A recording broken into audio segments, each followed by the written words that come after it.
Hello friends, मैं doctor Pankaj Kumar, plastic and cosmetic surgeon, एक बार फिर आपके सामने हूं। आज का टॉपिक है ग्रेड 1 गायनेकोमेस्टिया और इसका ट्रीटमेंट। ग्रेड 1 गायनेकोमेस्टिया का बिल्कुल शुरुआती स्टेज होता है। इसमें मास इफेक्ट बहुत कम होता है, चेस्ट पे उभार बहुत छोटा सा होता है और कई बार तो ये कहना मुश्किल होता है कि पेशेंट को गायनेकोमेस्टिया है या नहीं।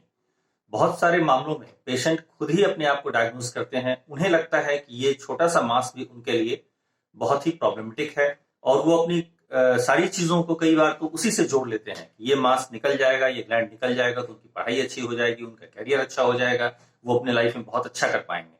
ग्रेड 1 गायनेकोमेस्टिया का पहला ट्रीटमेंट पेशेंट का प्रॉपर काउंसलिंग है।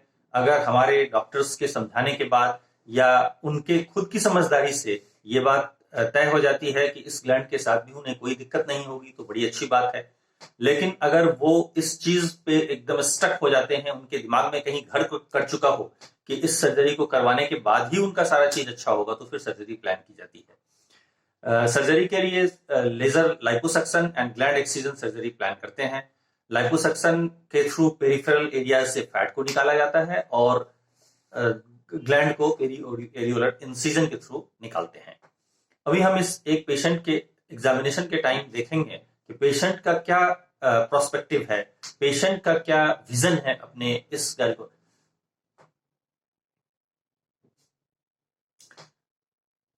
अभी हम पेशेंट के व्यू को देखते हैं कि एक छोटा सा ग्रेड 1 गायनेकोमेस्टिया पेशेंट के लिए कितना प्रॉब्लमेटिक है या वो इस प्रॉब्लम को किस तरह से लेवल करते हैं। तो आइए सुनते हैं पेशेंट की बातें। अब हम लोग सर्जरी के लिए रेडी हैं। पहले मार्किंग की जाती है ताकि ग्लैंड का आउटलाइन एक डेलिनिएट हो जाए।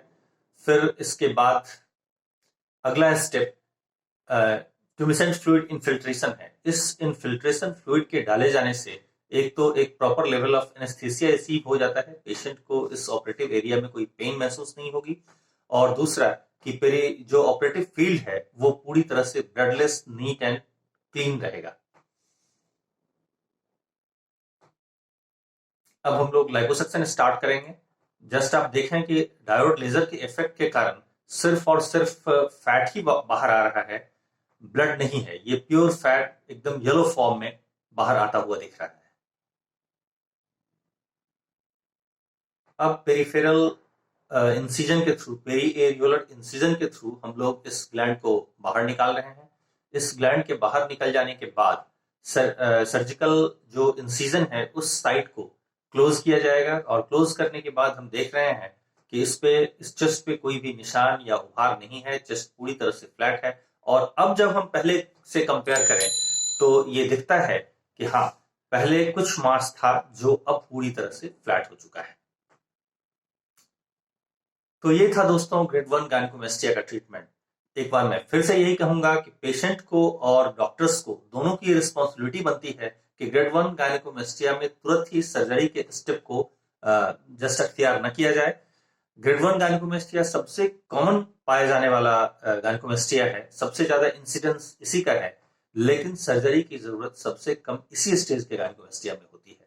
तो पहले पेशेंट को ये समझना होगा कि हर मामले में सर्जरी की जरूरत नहीं है, प्रॉपर काउंसलिंग ही सफिशिएंट होगा। लेकिन अगर पेशेंट इस चीज को समझ नहीं पाते हैं, वो अपने को उस चीज से ही जोड़ के रखते हैं, तो फिर सर्जरी करनी चाहिए, की जाती है।